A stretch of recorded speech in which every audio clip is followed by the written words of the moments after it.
Reserve নিয়ে চিন্তার কিছু নেই, মজুত আছে আপৎকালীন খাদ্য। 14 দলের বৈঠকে আওয়ামী লীগ সভাপতি বললেন, মানুষের ক্ষতি করে মুরব্বি ধরে লাভ হবে না। ঘূর্ণিঝড় আসছে কিনা জানা যাবে কাল। গভীর নিম্নচাপে রূপ নিতে পারে বঙ্গোপসাগরে সৃষ্ট লঘুচাপ। এখনো স্পষ্ট নয় গতিপথ। সারা দেশে ভারী বৃষ্টির পূর্বাভাস।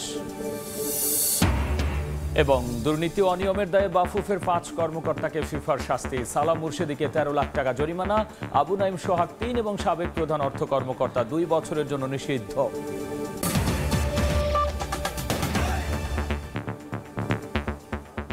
জনপদের সময় সঙ্গে আছি আমি গোলাম রাব্বি। সিনেমার গল্পকে হার মানালো বাস্তবতা। 13 দিনের কিলিং মিশনের পর আধা ঘন্টায় হত্যা। বন্ধু আখতারুজ্জামান শাহিনের পরিকল্পনায় চরম নৃশংসতার শিকার হলেন এমপি আনোয়ারুল আজিম আনার। 2-3 মাস আগে রাজধানী গুলশান ও বসুন্ধরায় শাহিনের ফ্ল্যাটে হয় হত্যার ছক। বিকেলে এই তথ্য জানিয়েছেন ডিবি প্রধান হারুনা রশিদ। তাকে হত্যা করার জন্য মূলত তাদের প্ল্যানটা ছিল প্রায় 2-3 মাস যাবত। তারা এই প্ল্যানটা করে আসছিল তাকে মেরে ফেলবে, এবং তারা মানে যে এখানে যে মাস্টার মাইন্ড, তার বাসাটা হচ্ছে গুলশানের একটি বাসা, আরেকটি বাসা হচ্ছে বসুন্ধরা। এই দুইটি বাসাতেই মানে অনেক দিন যাবতেই প্রায় 2 মাসের মতো তারা প্ল্যান করেছে তাকে সরিয়ে দিবে। প্রথমে তারা একটি বাসা ভাড়া নেই সেখানে 25 তারিখ, এবং সেই বাসা ভাড়া এগ্রিমেন্টে বলা আছে তারা সেখানে গিয়ে 30 তারিখ উঠবে, এবং তারা সেই মোতাবেকই মাস্টার প্ল্যান যিনি করেছেন তাকে হত্যা করা, তিনি এবং যিনি অপরাধটা হত্যাকাণ্ড সংগঠিত করবেন, যিনি করবেন উনি এবং আরেকজন তাদেরই গার্লফ্রেন্ড, তারা 3 জনে মিলে 30 তারিখ বাংলাদেশ থেকে তারা বিমান যুগে চলে যায় কলকাতা। ওইখানে আরও 2 জনকে তারা হায়ার করে, অর্থাৎ এই বাসাতে আসা যাওয়া করবে এই 2 জনকে তারা ঠিকঠাক করে দেয়। এর মধ্যে একজন মানে জিহাদ অথবা জাহিদ, আর একজন হলো সিয়াম, ওইখানে ঠিক করে দেয়।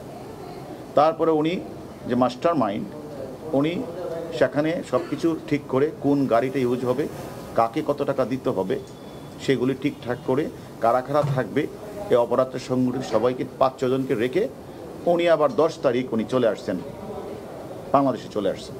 13 তারিখ ওনাকে প্রথমে একটা সাদা গাড়িতে করে ফয়সাল নামে একজন ব্যক্তি তাকে একটা সাদা গাড়িতে রিসিভ করার পরে ওনাকে সেখান থেকে নিয়ে আর কত দূর গেলেই সেখানে যে মূল হত্যাকাণ্ডটা সংগঠিত করেছে উনি আর হচ্ছে আমাদের ভিকটিম আর ফয়সাল এই গাড়িতে উঠে, আর ইন্ডিয়ান একজন ড্রাইভার ছিল রাজা, সে বিষয়ে কিছুই জানে না, সে জাস্ট ক্যারিয়ার হিসেবে তাদেরকে নিয়ে ওই বাসায় যায়।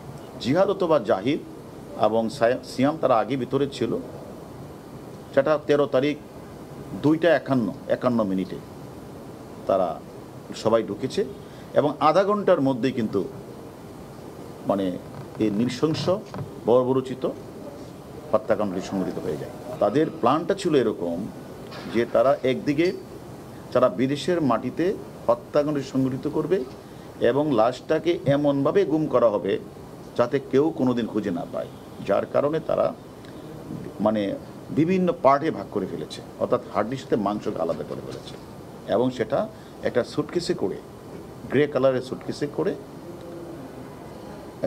যে মূল যে আমাদের কাছে যিনি আছেন উনি আর হলো জাহিদ বা জিহাদ, এরা 2 জন 2টা ব্রিফকেস করে ওই যে পাবলিক টয়লেটের কাছে একটা গাড়ি ওয়েট করছিল, ওইখানে গিয়ে সিয়াম জাহিদ ভারতীয় একজন ড্রাইভার, সেই ড্রাইভারটা তো জানেও না কি নিয়ে তারা চলে যায়। অপরাধীরা সেখানে করে তারাও একে একে তারা বাংলাদেশ চলে আসে, এবং ঠিকই 15 তারিখ মূল যে আমাদের কাছে আছে উনি এবং তার যে গার্লফ্রেন্ডটা গিয়েছিল 30 তারিখ, এই 2 জন তারা বাংলাদেশে চলে আসে। 16 তারিখ মুস্তাফিজ চলে আসে। এভাবে পর্যায়ক্রমে ওরা যখনই বাংলাদেশে ঢুকে পড়েছে ঠিক তখনই যে মাস্টার মাইন্ড উনিও 10 তারিখে চলে আসছিল, ওরা যখন বাংলাদেশে একে একে ঢুকে পড়েছে উনি তারপরে বিস্তা এয়ারলাইন্সে দিল্লি থেকে 2 ঘন্টা ট্রানজিট নিয়ে উনি কাঠমান্ডু থেকে ওইখান থেকে অন্য কোথাও চলে যেতে পারে এবং চলে গেছে।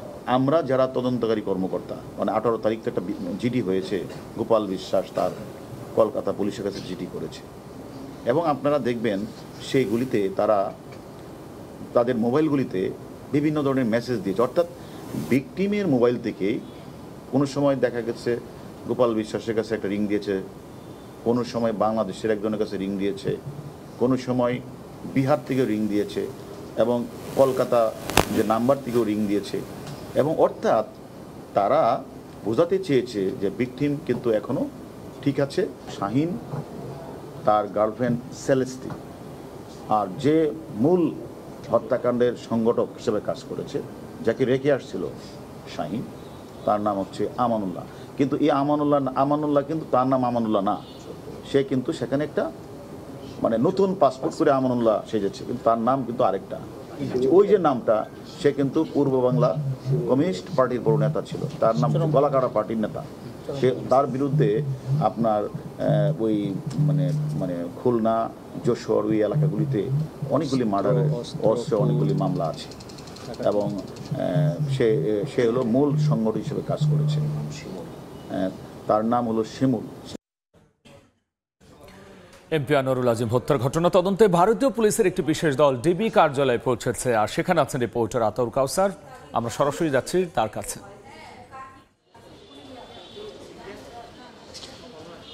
আজ দুপুরে এক সংবাদ সম্মেলনে ঢাকা মহানগর গোয়েন্দা পুলিশ প্রধান হারুনুর রশিদ আমাদের জানিয়েছিলেন এই পুরো বিষয়টিতে, অর্থাৎ সংসদ সদস্য আনোয়ারুল আজিম হত্যাকাণ্ডের ঘটনায় তদন্তে সহায়তা করতে কলকাতা পুলিশের একটি প্রতিনিধি দল বাংলাদেশে আসার কথা রয়েছে। এবং আমরা আজ বিকেলে যেমনটি দেখেছি যে কলকাতা পুলিশের প্রতিনিধি দল গোয়েন্দা পুলিশ কার্যালয়ে এসেছিল। এই মুহূর্তে বাজছে রাত 8টা। আমরা যতটুকু দেখেছি এবং বিভিন্ন সূত্র থেকে জানতে পেরেছি, বিকেল 5:30টার কিছু পরে সেই কলকাতা পুলিশের প্রতিনিধি দল তারা গোয়েন্দা কার্যালয়ে আসেন। এখনো পর্যন্ত তারা এখানেই অবস্থান করছেন, অর্থাৎ 2.5 ঘন্টারও বেশি সময় পার হয়ে গিয়েছে তারা এখানেই অবস্থান করছেন। তারা আরও কত সময় এখানে অবস্থান করবেন সেটিও এখন আমরা জানতে পারছি না। তবে একটি স্পষ্টত বোঝার বিষয় যে মূল তদন্তে সহায়তা করতেই তারা এসেছেন, যেহেতু হত্যাকাণ্ডটি সংঘটিত হয়েছে কলকাতার একটি ফ্ল্যাটে। হত্যাকাণ্ডর যে ঘটনাটি, সেই ঘটনায় যে তদন্ত চলছে তার সর্বশেষ তথ্য এই ছিল আমার কাছে। ভারতীয় পুলিশের একটি বিশেষ দল ডিবি কার্যালয়ে পৌঁছেছে, আর সে খবরের সবশেষ নিয়ে আমরা সরাসরি ছিলাম রাজধানীর ডিবি কার্যালয় মিন্টো রোডে। রিজার্ভ নিয়ে চিন্তার কিছু নেই, মজুদ আছে আপৎকালীন খাদ্য। বৃহস্পতিবার গণভবনে 14 দলের নেতাদের সঙ্গে বৈঠকে কথা বলেন আওয়ামী লীগ সভাপতি প্রধানমন্ত্রী শেখ হাসিনা।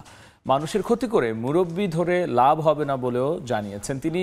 স্বাধীনতার সপক্ষের শক্তি ক্ষমতায় থাকলে দেশের উন্নয়ন হয়, তা গেল 15 বছরে প্রমাণিত হয়েছে বলে উল্লেখ করেন সরকার প্রধান। আমাদের যে অর্জনগুলি, এই অর্জনগুলি ধরে সামনের দিকে আরও এগোতে হবে, কারণ স্বাধীনতার চেতনায় বাংলাদেশটাকে আমাদের গড়ে তুলতে হবে। আমরা এখন 2041 সালের বাংলাদেশ কেমন হবে সেই প্রেক্ষিত পরিকল্পনা প্ল্যান করেছি। পাশাপাশি 2100 সালের বাংলাদেশ ডেল্টা প্ল্যান, সেটা করে নেদারল্যান্ডের সাথে আমরা চুক্তি করে সেটাও বাস্তবায়নের কাজ শুরু করেছি। একটা ভবিষ্যৎ পরিকল্পনা নিয়ে না গেলে আমরা দেশটাকে নিয়ে এগোতে পারবো না। আমরা পররাষ্ট্র নীতিতে সকলের সাথে বন্ধুত্ব, কারোর সাথে বৈরিতা নয়, এটা কিন্তু আমরা ধরে রেখেছি। এখানে আর কোনো এর কোনো ব্যত্যয় ঘটছে না এবং সেটা রাখার যে যায় সেটা আমরা প্রমাণ করছি। ভর্তুকি দিয়ে সেখানে চাল, ডাল, তেল এগুলি যাতে তারা অল্প দামে কিনতে পারে সেই ব্যবস্থা করে দিয়েছি। যারা একেবারে নিম্নবিত্ত তাদের জন্য 15 টাকা মজুরিতে চাল, যারা একটু ভালো জিনিস নিতে চায় তাদের জন্য 30 টাকা কেজিতে কিনতে পারবে, আর যারা একেবারে হতদরিদ্র তাদেরকে বিনা পয়সায় আমরা খাবারের ব্যবস্থা করেছি। আমরা চেষ্টা করে যাচ্ছি দেশটা যেন সচল থাকে, এগিয়ে যেতে পারে। গ্রেনেড হামলাকারী, 10 লাখ অস্ত্র চোরা কারবারি, দুর্নীতিবাজ, এরা এখন যদি সেই বিদেশের মাটিতে বসে, আমি ডিজিটাল বাংলাদেশ করেছি, সেই সুযোগ পাচ্ছে, সেই সুযোগ নিয়ে এখান থেকে রোজই আন্দোলন, সরকার উৎখাত, নানা রকম হুমকি ধামকি দেয়। যতক্ষণ জনগণ আছে আমাদের সাথে ওটা আমি কেয়ার করি না, কিন্তু তারপর দেশের যে জ্বালাও পোড়া অগ্নিসংযোগ এইগুলি যেন না করতে পারে, এটা যারা করবে তাদের কোনো ছাড় নাই। দুর্নীতি ও অনিয়মের অভিযোগে সিনিয়র সহসভাপতি সালাম মুর্শিদি সহ 5 কর্মকর্তাকে নিষেধাজ্ঞা আর্থিক জরিমানা করেছে ফিফা। তদন্তের রায় ফিফা এক বিজ্ঞপ্তি দিয়ে প্রকাশ করেছে। 2023 সালের 14 এপ্রিল ফিফার দেয়া অর্থ নিয়ে নয়-ছয় করার অভিযোগে নিষেধাজ্ঞা দেওয়া হয় সে সময় বাফুফের সাধারণ সম্পাদকের দায়িত্বে থাকা আবু নাঈম সোহাগকে। 2 বছরের জন্য নিষিদ্ধ হয়েছিলেন তিনি। এবার ফিফার এথিক্স কমিটির অ্যাডজুকেটরি চেম্বার সবার সাক্ষ্য প্রমাণ নিয়েই এই সিদ্ধান্ত দেওয়া হয়েছে। আর্থিক অসঙ্গতি ও ফিফার কমপ্লেন্স সঠিকভাবে ফেডারেশন পূরণ করতে না পারায় সালাম মুর্শিদিকে 13 লাখ টাকা জরিমানা করা হয়। এছাড়াও বাফুফের প্রকিউরমেন্ট ম্যানেজার ইমরুল হাসান শরীফকেও সাধারণ দায়িত্বের আওতায় ফিফা নির্দেশিত কমপ্লেন্স পূরণ না করায় সতর্ক করা হয়েছে। ঘূর্ণিঝড় আসছে কিনা জানা যাবে কাল। আবহাওয়া অফিস জানিয়েছে গভীর নিম্নচাপে রূপ নিতে পারে বঙ্গোপসাগরে সৃষ্ট লঘুচাপটি। সাগরে আপনার যে সুস্পষ্ট লঘুচাপ রয়েছে এটা হয়তো আগামীকাল আপনার নিম্নচাপ হতে পারে এবং এটা আরও ঘনীভূত হয়ে হয়তো পরশু দিনে সাইক্লোনের রূপ নেওয়ার একটা সম্ভাবনা রয়েছে। এই জন্য যখন সাইক্লোন আবার কোস্টের কাছাকাছি চলে আসবে সেই সময় তাপমাত্রা অটোমেটিক কমে যাবে। এটা ল্যান্ডফল এটা হচ্ছে আপনার ওয়েস্ট বেঙ্গল থেকে বাংলাদেশ কোস্টের আসার সম্ভাবনা রয়েছে। সেক্ষেত্রে ওয়েস্ট বেঙ্গল যদিও আসে সেক্ষেত্রেও সারা বাংলাদেশে একটা ভালো বৃষ্টি হওয়ার সম্ভাবনা রয়েছে। দেখছেন জনপদ সময়। কোরবানির বাজার ধরতে যশোরের খামারগুলোতে চলছে পশু হৃষ্টপুষ্ট করার ব্যস্ততা।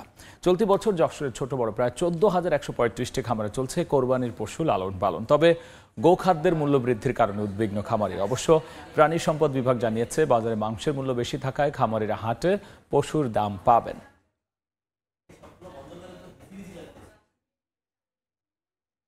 দেখছেন জনপদ সময়।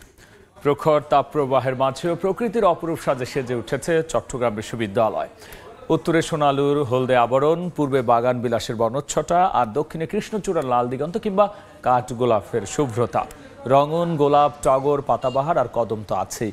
কোথাও উঁকি দিচ্ছে মনোমুগ্ধকর রাধা চূড়াও। বৈশাখ ফুরালে ফুটবে হিমচাপা, চারদিকে দিগন্ত জোড়া ফুলের বাহার যেন নিমিষেই মুছে দিয়েছে গ্রীষ্মের রুক্ষতা আর বর্ষার বিষণ্ণতাকে।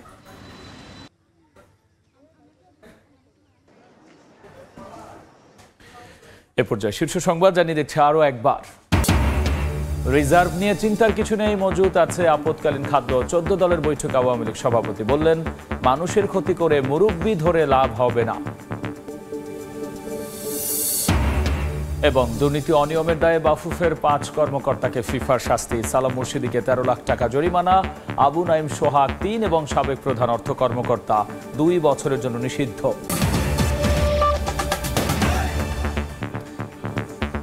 এই ছিল আমার কাছে থাকা জনপদের সময়। এরপর রাতের সময় নিয়ে যুক্ত হবেন সহকর্মী সজল মিত্র রিচার্ড।